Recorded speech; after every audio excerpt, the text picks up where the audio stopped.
so many religions. This is the question we hear every now and then. Is it really necessary to be part of a church? As we all may know, there are various religious denominations with different beliefs and doctrines around the world.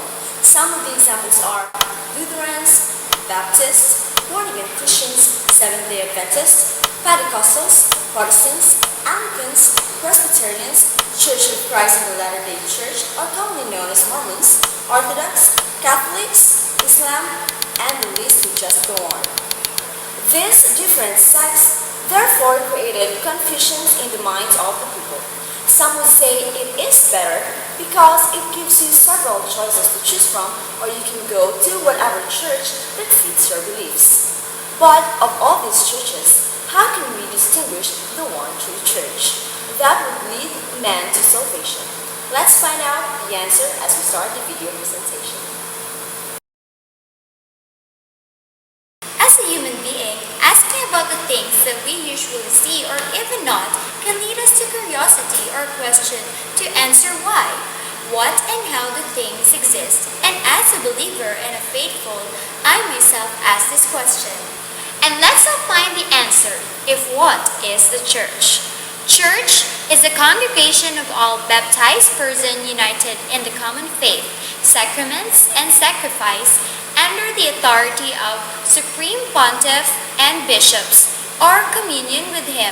The church is a perfect religious body, since everything that composes it is subject to the same authority, with identical doctrines, common religious life, and means of grace, the sacraments. The church is further divided into two parts, which are the teaching church. Under this, or that composes the priest, the bishop, and the pope. On the other hand, the faithfuls that admitted into membership through sacraments of baptism is under the hearing church.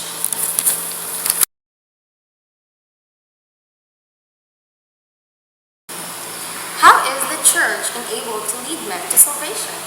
The church is enabled to lead men to salvation by indwelling of the Holy Ghost who gives it life. First, God the Father and God the Son sent the Holy Ghost to dwell in the church. The indwelling of the Holy Ghost enables the church to teach, to sanctify, and to rule the faithful in the name of Christ. Second, the Holy Ghost guides the rulers of the church, especially the Pope, and helps them in their duties. Third, the Holy Ghost preserves the church from all errors in its teaching. In times of danger, he raises up able defenders of its doctrines. And lastly, the Holy Ghost raises up saints in the church throughout all generations.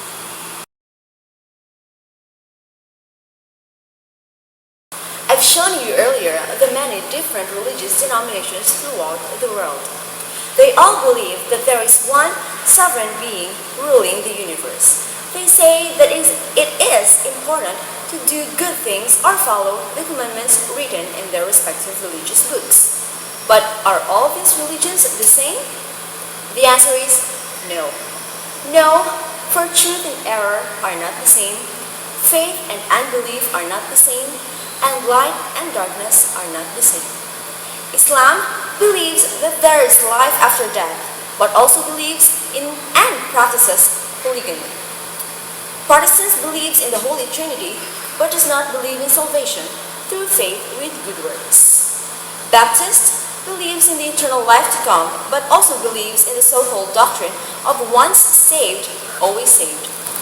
There are so many differences you can point out in these numerous religions. The Catholic Church, however, is united as one in their doctrines, and as they said, are all proved by the Holy.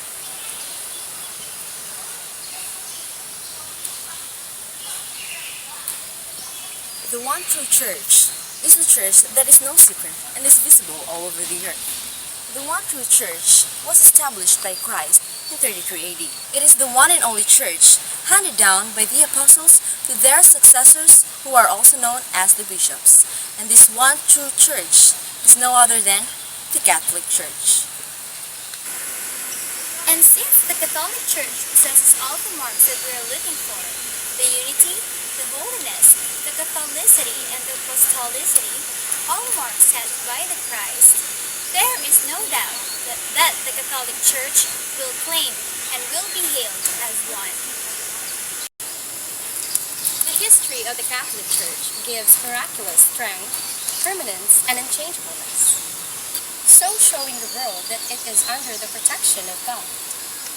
The Catholic Church has proved itself to be indestructible for almost 2,000 years, against variety and numbers of formidable enemies. The Church suffered from persecution and outside attacks, and from schism and heresy within its own ranks. Still lives.